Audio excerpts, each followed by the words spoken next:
Hi, Carmelyn. Hello, happy Pride. Happy Pride to you.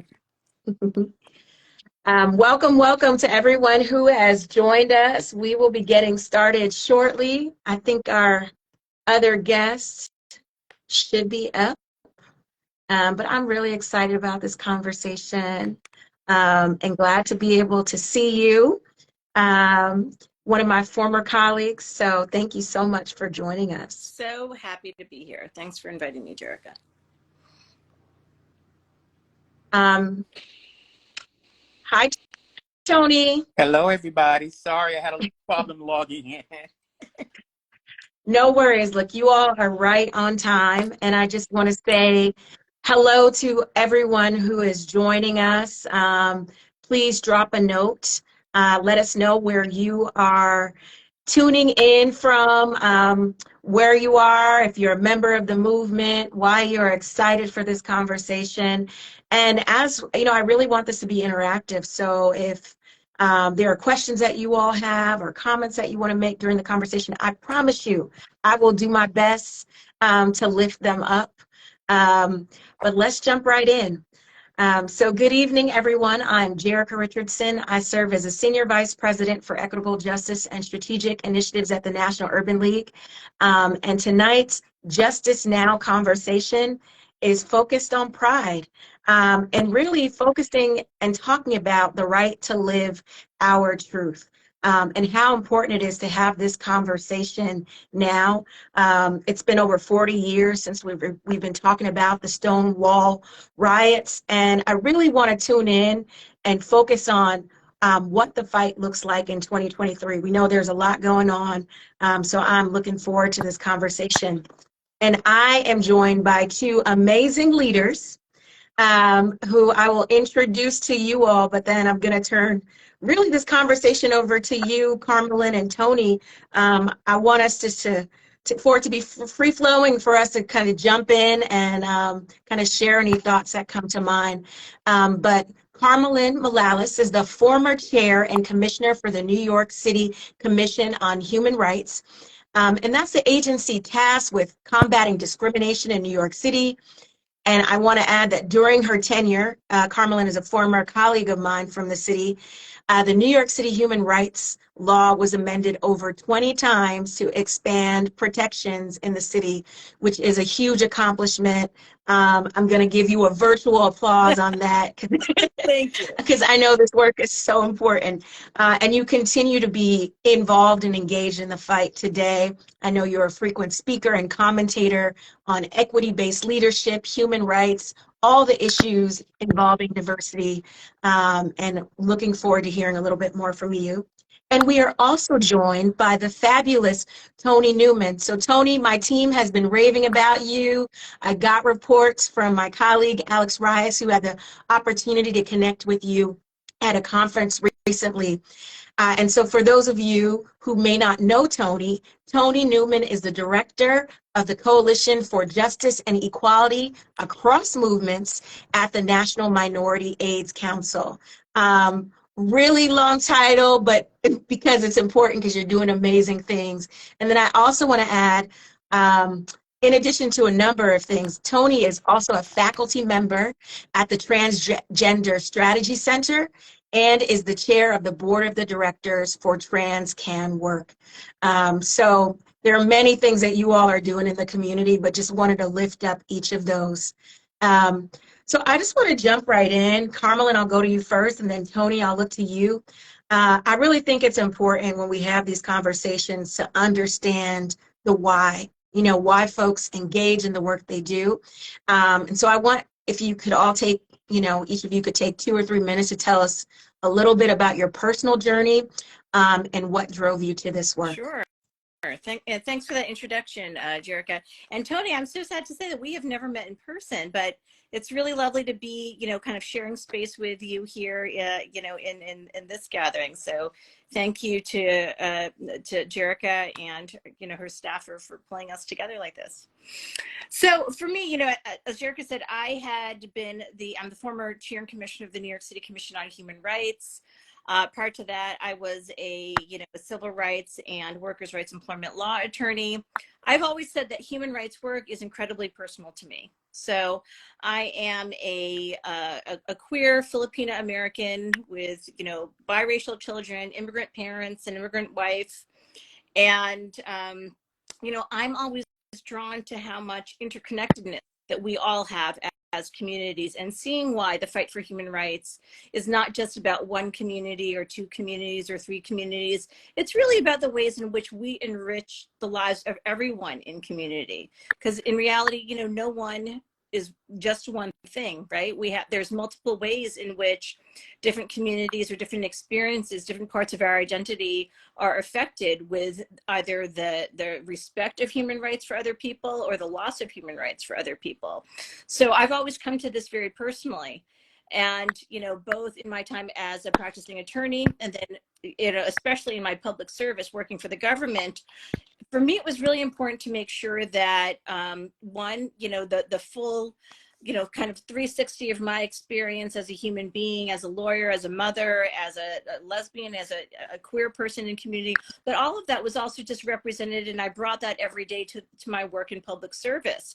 I think quite often communities tend to look at government as the oppressor, as an entity to be wary of, entities that are weaponized against vulnerable communities, especially communities of color. And so it's very important that, you know, folks who can and have the ability to join in public service and to change that face do that, so that communities actually see themselves represented there and know that government can actually be working for them. So I've come to this work very personally. And I want to say, like, the kind of accolades and changes that Jerica was talking about, I mean, none of that would be possible without, you know, the advocates in all of those different communities, you know, pulling for those changes, making sure that the human rights law was amended as many times as it was and continues to be amended, along with the changes and recognizing the needs of different communities across the city. Well, thank you for that, Carmela. And I think it's just important for folks to hear a little bit about your background. You're doing amazing things, but understanding your why. And Tony, what brings you to this work? You know, I've been a trans woman from North Carolina, went to Wake Forest 30 years ago.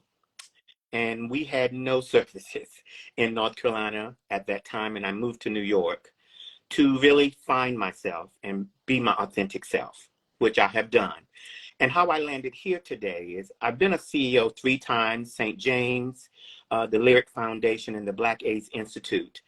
But I came to NMAC for this director of this Justice Center because health equity, not only for the LGBTQ, not only for the HIV and the trans, health equity for all, regardless of race, sex, and gender, really belongs to all Americans. And that is the vision that we have at NMAC under the Coalition for Justice and Equality. And what we're trying to do here is unite groups who are not gay, groups who are not HIV, groups who are not trans, to come together and help us fight for health equity. I believe not only trans folks, not only HIV folks, not only gay folks, everyone deserves proper health care. Whether you're Black or socioeconomics, whether you can afford a platinum plan at Kaiser, we all deserve health equity. And that's been the theme that I've kind of lived by. You know, I am fighting for the trans community as a trans woman of color. I am fighting for the Black community as a Black person, but I'm also fighting for the other LGB and HIV community. But I've also increased that to say, hey, to the NAACP and the Urban League, which we had a meeting in Puerto Rico, where I met your wonderful colleague, Alex. We treated him to an all-expense paid trip. We have another one coming up on Marino Del Rey in October on a yacht dinner. So we'll be doing it again to bring everyone together to say, your rights is my rights. If they attack trans, which is 1.2% of the population, they attack you. Don't think you're going to be immune to this discriminatory racial bias that they're doing purely out of hate.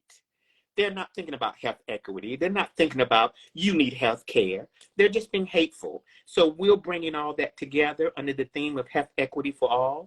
And that's really what I'm about. And that's probably how I'm going to end my career, fighting for health equity for all and the young people who don't have what I have, to let them know I've been living for 30 years. I'm happy. I'm thriving. You can win. Look at me. Look what I've done. It can happen to you. I love that, Tony. And that's what it's all about. Coalitions, us supporting one another. None of us are free until all of us are free. And so that's so important for us to focus on. And I'm really glad. I mean, we are gonna go deep into the health piece, the health equity piece. I want to make sure that we also touch on the strains of mental health, because that is so real whenever we are talking about anybody, but especially folks in the queer community. We know that intersectionality, there are so many spaces and places where it can be stressful and traumatizing. We are all trying to do our best, but we cannot neglect our health and definitely our mental health. So that's something that we all really need to strive for and make sure there are more resources for. I want to start the conversation out by focusing on representation and images in the media. So often when we talk about pride or LGBTQIA plus rights, the images that we see in the media more often are associated with white, gay males or cis presenting folks. And I just really want us to talk about how folks in the community and allies of the community, what we can do to amplify more diverse and marginalized voices. And Tony, I'll start with you, but Carmel and I want you to jump in here on this question as well. Listen, I all the time. If you are a supporter, your actions, as my mother said, speak louder than words. And in my opinion, if you really support, since most people don't see a trans individual in their day-to-day, I always ask people in the rooms that I'm in, you can hire a trans individual.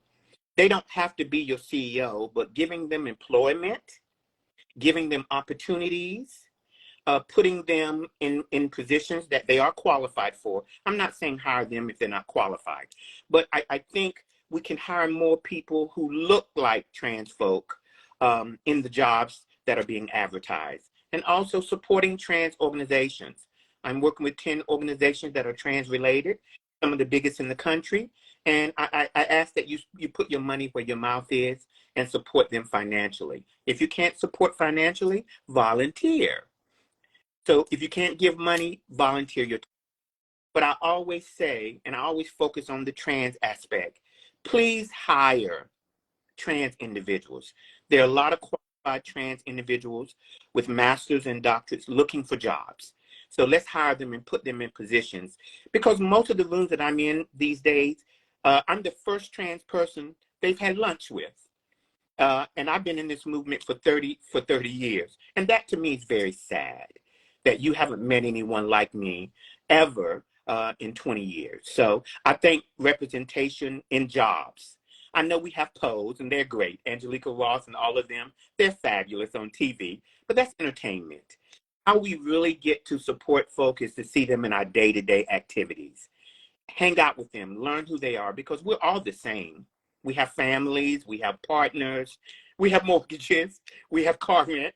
Really, there's no difference. And I think if you could really align yourself in that aspect, you will see that we're all just the same. We're not different. And I think the language has been put out. We are so different. We are so foreign that we have to discriminate against us. And that's just not the case. We're just looking to be normal Americans, being our authentic selves. So, and I pass it to my colleague. Thanks, Tony. You know, I think also just within queer communities, you know, having the introspection to make sure that, you know, we are defining when we're talking about what are queer issues or what are the things we're fighting for, when we're fighting for LGBTQIA rights, you know, we're also fighting for immigrant rights. We're fighting for healthcare rights. We're fighting for, you know, we're fighting against anti-Blackness. We're fighting, you know, we're fighting for reproductive justice. I think there are many ways in which, unfortunately, within queer communities, we sometimes look at things very narrowly. You know, looking at some of the archetypes that you're you're talking about, Jerica, that you were talking about, like what's the representation that people often see, you know, on posters, etc. But the reality is the queer community is inclusive of all of these different communities, and certainly of all these different issues. And I think, one of the ways in which we see that very starkly right now, especially when you're looking at it from a human rights perspective, and you're looking at it from the way in which, unfortunately, a lot of local legislatures across the country have been contracting in these areas, is the attack on Reaper rights and Reaper justice issues, and how closely connected they are with the attacks that we're seeing on our trans communities and our trans children, especially, right? The attacks on bodily autonomy. And there's such close connections there. The kind of playbook across the country is the same in the ways in which these local legislatures, or these, like, there's now been hundreds of bills in the last 10 years, where if you look at the playbook and the way in which kind of fear and false narratives about how these things affect children are put together in order to contract Reaper rights, we're seeing those same strategies being deployed when you see all of the bills across the country attacking trans folks, and especially trans youth rights to healthcare, gender affirming healthcare. Thank God we just had a decision in Arkansas by a federal court striking down the proposed bill in Arkansas. But there are, unfortunately, hundreds of more of those to go across the country. Thank you for pointing out a lot of that legislation. And in your experience and from what you've been seeing, Carmelyn, do you think protections are being eroded? Is it getting worse? Or do you feel like it's kind of every time we take a few steps forward, we're taking several back, or there's this backlash? Interestingly, when I joined government in 2014, in 2015, in 2014 and 2015, I think at that time there was something like over, 30 bills across the country that were introduced attacking trans communities in some form. A lot of them at the time was, bathroom bill oriented. Now, if you look at this, like this longer period of time between 2013 and 2023, and just that 10-year period, we have hundreds of bills, across the country. Many of them, because of the shifts in local legislatures that have gone a little bit more to the right and have become a little bit less inclusive when they're looking at human rights and human rights issues. So I think that there's the attacks against our LGBTQIA communities, especially against trans communities, have certainly increased. A lot of the narratives of fear are similar to what we saw, in 2013 through 2015. But unfortunately, there's been a lot more traction, I think, and as I think what folks like to do is they like to put these false narratives about how gender affirming care is actually something that is detrimental for children, or ways in which acknowledging the human rights of trans folks that somehow endangers children. And I have to say, as a mother and as a queer person, it's offensive. It's offensive to see the ways in which this false information is being put out there. We're provoking people's fears, especially fears with regards to their children, and using that in order to attack not just our, trans folks and non-binary folks across the country, but really affecting the very livelihood and health and well-being of our children across the country. And I'd just like to add, there's over 300 bills in 28 states that is particularly attacking gender affirming care based off solely fear. All the narratives I want you to add more to that, Tony. I definitely want to hear from you, because we've also seen electeds who are trans and who have been doing God's work and really trying to stop these bills, which I think are so detrimental to our society. Is there danger in that? I mean, the policy work, what are the struggles? What are the challenges?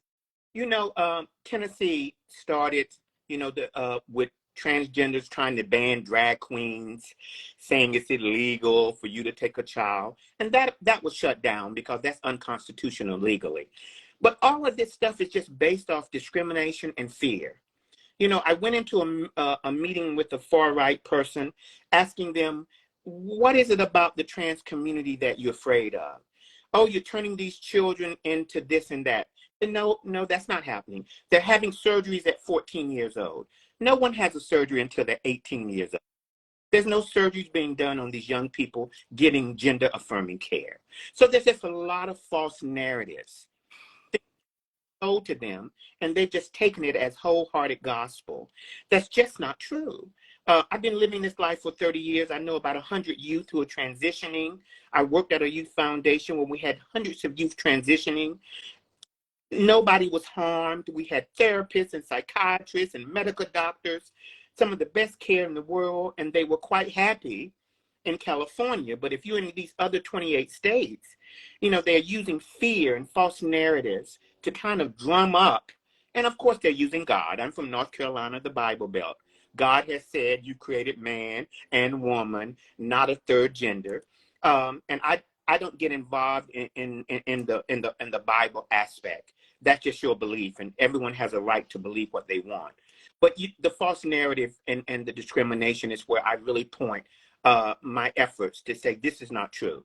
If you have a moment, let me tell you what is really happening here. And you know, I've won some, you've lost some, but that is the narrative, and that's the narrative that we're fighting. The false narrative that we're harming youth. Youth are being forced to be transgender. That I'm going out recruiting youth to be transgender. Listen, I transitioned 30 years ago. You wouldn't do this if this wasn't in your heart, mind, and soul. This is not a decision you make out of a whim that, oh, I'm going to do this today. It was a long process. It included many surgeries that I had to pay for individually. So it's not a decision you make lightly, and it's not something you step into and can recruit anybody to do this unless this was really in their heart to be their authentic self. Well, thank you for talking about that, Tony, and you know, really having the freedom to be our authentic selves is so important for everyone. I see you were talking about religion and faith and the gospel and all of those things, and we got a question that from Child Struggle God One that says, "Do either of you work with churches?" And so I am curious, as we are talking about some of the challenges and the battle as we see it in 2023, really for equity and justice for all, but especially those in the queer community. Have you all worked in coalition with any faith groups or faith leaders? Is there anyone who is leading the charge in creating a space that's inclusive and, you know, supportive, as opposed to using faith or religion as a way to divide people instead of unite them? I've begun to work with the Baptist and Methodist associations. It is a new alliance. I've been invited there. I haven't attended yet. That's in July. I'm hopeful that that would be my first entree. I come from a really Pentecostal background. 30 years ago, mother and father were very Pentecostal. I was raised that way for 18 years, went to a Pentecostal church. So to be sincere and honest, this would be my first encounter of going back to a religious organization or movement to say, we want you to be involved because we want the religious organizations, not just Black, not the AMA, not just the NAACP or the Urban League. We need you as well, because health equity is for all. You are representing a large segment of Black Americans, predominantly in 12 states in the South, where women and trans women make up most of the HIV. So I think you and I have something in common. Let's work together to get our women, trans women, healthy. Let's make sure that they have everything they need to have safe sex. We don't want you not to have sex, but we do want you to have good sex and safe sex. So they were aligned with that message. So that would be my first encounter in July. I'll circle back to tell you how that went with the 800 members of the Methodist Association. I'm going in with an open mind. I'm always very laid back and very open. So we'll see how it goes. But I have made some inroads with the Methodist and the Baptist associations. Yeah, and you know, I'll add. So my, I think my initial interest in doing human rights type work came from my faith background. So I was raised Catholic, and kind of the brand of Catholicism that my parents raised me with was very much the, welcome the stranger. I think if for folks who are familiar with the Bible or look at the Bible, thematically, one of the most predominant themes is the kind of welcome the stranger theme in the Bible. And that was very much what appealed to me, and what I think my human rights interest kind of grew out of wanting to reach out to the most vulnerable, the most victimized, the most shunned in our communities, and make sure that they had a place, they were welcomed, they felt at home, they felt seen. I say that because, when I was in government, certainly we did a lot of work with different faith communities, including churches. And, there's quite an array of ways in which people received that work. Sometimes it was quite an education process, a learning process. It was always a relationship building process, right? We can't really come together in community unless we can actually create and build and then strengthen relationships in order to trust each other to do that. So it's always a relationship building process. But we did a lot of work, not just in churches, but also with different, synagogues and temples and mosques and gurdwaras, you kind of name it.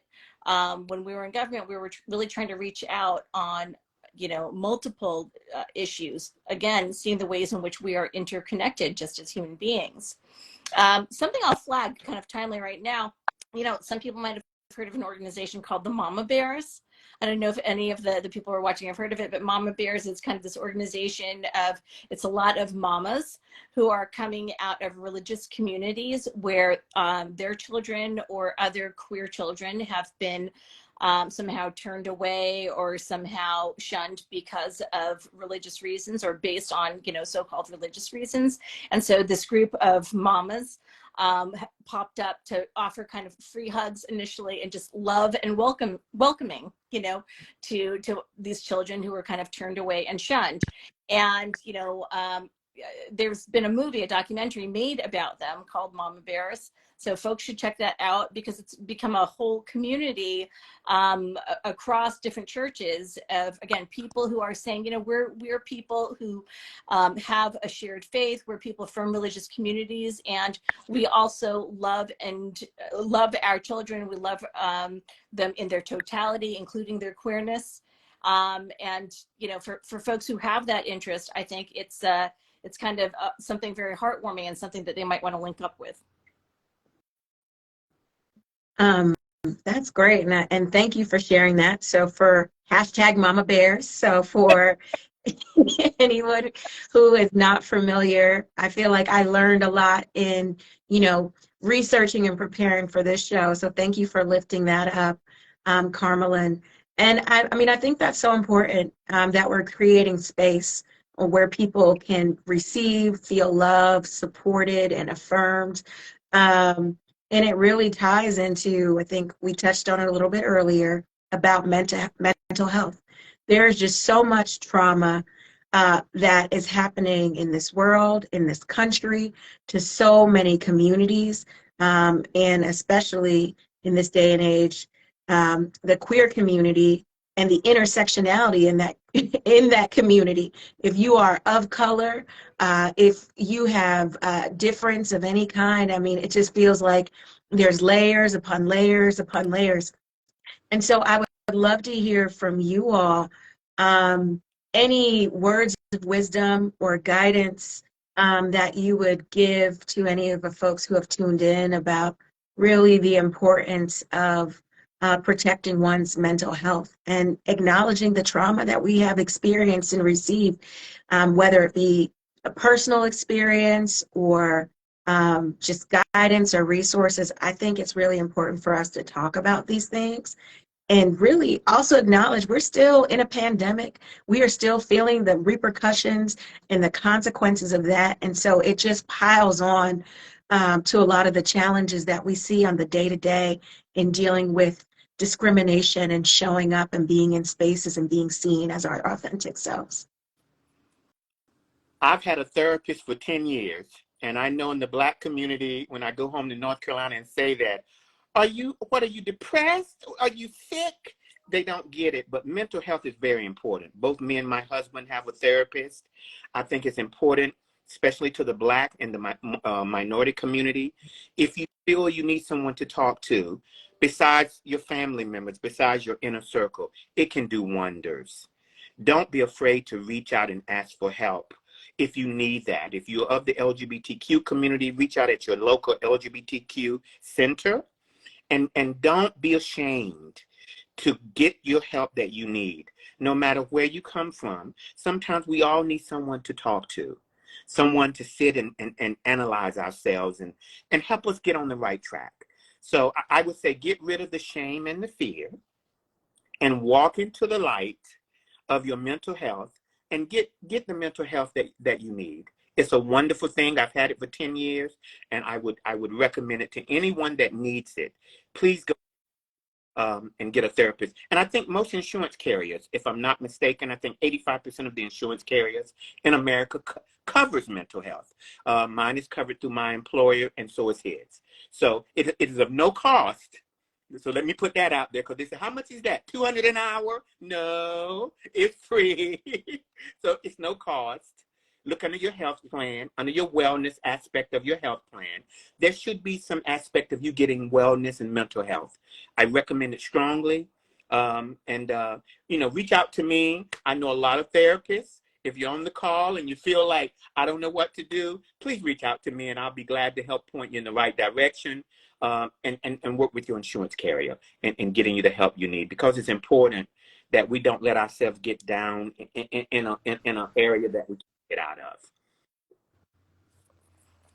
Well, I co-sign all of that. I think therapy has been instrumental to me in my life. You know, especially for all of us doing this work, it can be a lot at times. And so I think it's important, and it's great to have a resource to be able to connect and talk through and think through the things that we're experiencing and dealing with. Carmelyn, what are your thoughts? I would add to that. It is, of course, important to acknowledge the ways in which our lives, our existence, the lives and existence of our communities are being challenged. It's especially important to acknowledge that when they're being challenged in the courtrooms and legislatures, because we want to make sure we are alert, awake, and we come together as communities and with our allies in order to fight against those challenges. But I think, especially at a time of pride, it's also important that we recognize the joy, queer joy, trans joy, queer joy. And it's important, I think, especially for young people to know it's not only constant challenge, it's not constant oppression, that there's wonderful things about being queer. There's wonderful things about being trans. There's wonderful things to celebrate, and there's things to look forward to. And I think that's probably going to be very difficult for some people, depending on where they are and how isolated they are. But I think it's important for us to show them examples that exists, that's kind of, that's the hope. That's what we're working towards. That's the goal. And it's very much a reality, because they have to know that there's happiness. There's so much of this, we sometimes talk about June Pride Month as being a huge party, and we have to also acknowledge the ways in which so many people in our communities don't enjoy in that party. But there's also this balance of making sure that people, especially youth, know that it's fantastic to be queer. It's what I love. I love the fact that I'm part of multiple queer communities. I think the fact that I'm queer has helped me so much in my life as a human being, as a parent, as a community member, as a lawyer, as a professional. And we need to celebrate that and know that there's things to look forward to. Kudos to that. I second all of that 100%. Thanks, Tony. I love that. And Carmelyn, that's right where I was going, because we can get bogged down in talking about all the things that are wrong. But it's so important to also talk about the triumphs, right? And shed a light on where we've been, the hope for where we're going, and just really the personal, things that have happened in each of our lives. I would love to hear from both of you tell me about a moment or thing that or experience that you are most proud of within this work, or just something that may have happened to you individually or personally. As you said, it's time to celebrate, and so I would love for you all to share some of those jewels with the folks that have tuned in. I mean, Tony, do you want to go first? I'll go first. Okay. Two things that I'm proud of. My book came out in 2011. I Rise to Transformation, Tony Newman. My second book will come out the next year. And secondly is with Mayor Breed in San Francisco, Black mayor, and the city supervisors, we got the first trans housing in the country. We were able to house over 30 TGNC folk, pull them off the street. These were youth who had been kicked out of their homes, had nowhere to go. She set the funding. I was one of 8 organizations to apply. And thanks to her and the city supervisors, we got that 2.5 million. That has now grown into 5 or 6 buildings. I've not been there in years, but I was glad that me and Claire Farley, her Office of Trans Initiative and Senior Advisor to the Mayor, we worked together on that. And I say thank you to Claire, my trans white sister, who I love as my own sister. And thank you to Mayor Breed, because that was phenomenal that she saw that need and she filled that gap. And that's what we need more of. There's a need, and how do we fill it? And those would be my two, and I'll pass it to my colleague. Sure. Beautiful. Let me jump in there, though. I need you to drop that book, the name of the book, in the comments, and in your organization. Same for you, Carmelyn. Folks were asking for information. So if there's anything related to Mama Bears or the commission or any of the organizations you're a part of, please share as well. I think it's all about connecting folks, making sure people have community resources and organizations that they can connect in. Okay. Proudest moment. So, you know, I actually have a lot of proud moments from when I was in government, because again, I think, you know, when you're in government, you have the ability to affect so many people. And when you're in local government, you have the ability to affect so many people with a lot of immediacy that you don't always see, you know, with other forms of government. And so, you know, one, I love the fact that we were able to strengthen protections against discrimination based on gender identity and gender expression while I was in city government, making sure that people knew that they had the right to use single-sex facilities and restrooms and locker rooms, et cetera, consistent with their gender identity and gender expression, strengthened employment protections, you know, all of those things. So proud of those things. But I think what makes me really proud is, you know, when I do a school assembly or when I've been working with, you know, youth programs and, you know, kind of like on cue or just right on time, the point at which, you know, I'm talking about myself or my background when I come out and to say that I'm lesbian or I'm a queer woman, you know, we always see kind of this ripple across the room, the row of, you know, kind of queer kids who are like, oh my God, you know, she's in government, you know, she's the, you know, in government, or she's, you know, a lawyer doing whatever type of work, and she's queer. Or especially, I will say, especially when I'm working with specific immigrant communities or religious communities, and I also identify myself as being Catholic or being, you know, Filipino. And, you know, again, youth from these communities think to themselves, wow, I can't believe she said that aloud. You know, the representation piece does not always mean something, because we've certainly seen people who are part of specific identity groups that are in positions of power or authority not really doing anything to help the communities that they're from. But representation is also so important, again, for our youth to see that, you know, they should be proud of their different identities. They should live the 360 of who they are, that unicorns are welcome. You know, we want to see unicorns and mermaids in all their forms, and we want to embrace that. So probably some of my proudest moments are when I'm working with kids or children or schools, and there's that kind of moment of realization where they think, oh my goodness, you know, I could be up there, or, you know, I want to be able to talk about that publicly and be proud about those things as well. Amen. I love that. And I love really all the light that you have shared with young people, both of you, during this conversation. You can't be what you can't see. And each of you really are creating space and time and inspiring so many people with your work. And so I thank you all for that. This has been a really great conversation and one that we need to continue. Yes, Pride is in this month, but we want to make sure that we are focusing on Pride and really just showing light and love to the queer community in all communities and really being not only allies but accomplices in this work 365 days of the year. And so I do want to give you each just a minute or two to share any parting words, any thoughts with those who have tuned in. This will be shared on YouTube and reshared on IG. And so I just want to make sure that everyone can kind of soak in all that I'm getting to soak in with you in future iterations and views of this conversation. You Who know, wants to go first? Go ahead, Tony. I'm an optimistic person. 300 bills, 28 states. I know it's gloomy, but I believe love will conquer hate. I believe love will conquer discrimination. I could be an old fool or an older fool. I'm a lot older now. But I always say that you are loved. We're here for you. We're fighting for you. And don't give up. Be your authentic self. Live your truth, even in the hardest of times. You know what it's like to come out with no support, no love. My family rejected me.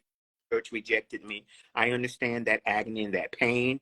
But look what comes out of that beautiful, authentic self. I've never been happier in the 30 years. It was the best decision I've ever made. So be your authentic self, live your truth, and just reach out to people like you.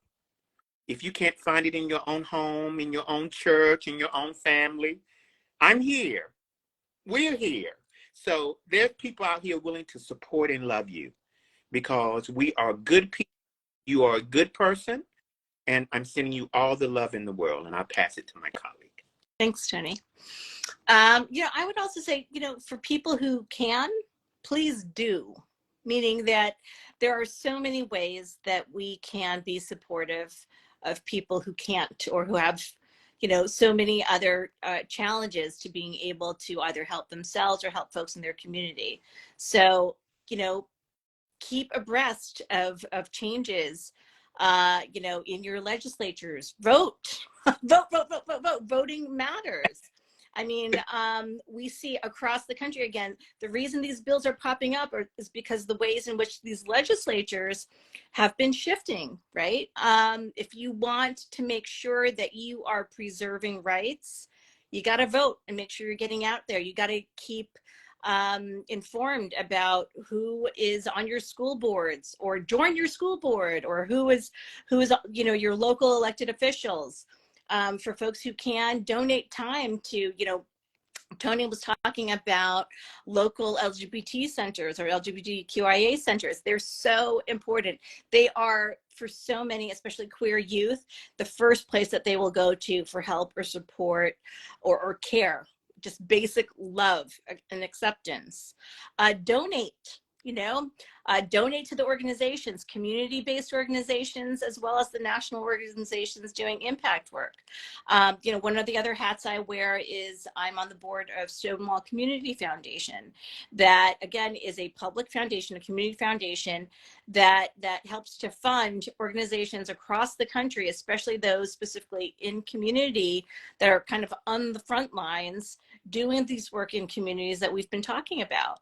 So there's multiple ways that people can be doing things to support their own communities as well as the communities around them. And we need everyone to be involved, because when people aren't watching what's going on, that's when we see that these bills pop up. That's where we see that there are shifts, whether it's shifts in who's on the bench in these local jurisdictions or shifts in legislatures. And we really need to guard against that. That was great. I mean, you all summed it up. There are so many things that we should be doing. Everyone has an opportunity to get involved in some way, shape, or fashion. And we have to. All we have to do is look around the country and see the wave of oppression, of discrimination on every level. And we really can't be silent about it. So as Carmelyn said, y'all have to vote. We have to vote, because if we don't vote, then we can't ensure that everyone has the right to live their truth. Amen. Um, look, thank you both for just joining me this evening. Thank you for just a sincere and really authentic conversation. Thank you for sharing your stories. Thank you for sharing your work. And I want to thank everyone that has tuned in to join us for this conversation. Remember, the time for justice is always now. Amen. We'll see you all next Thank you. time. Thanks. Thank you all. Have a good evening. Bye, Tony. Bye, Thanks, Carmelyn. Jerica. Thanks, Tony. Bye bye. Bye.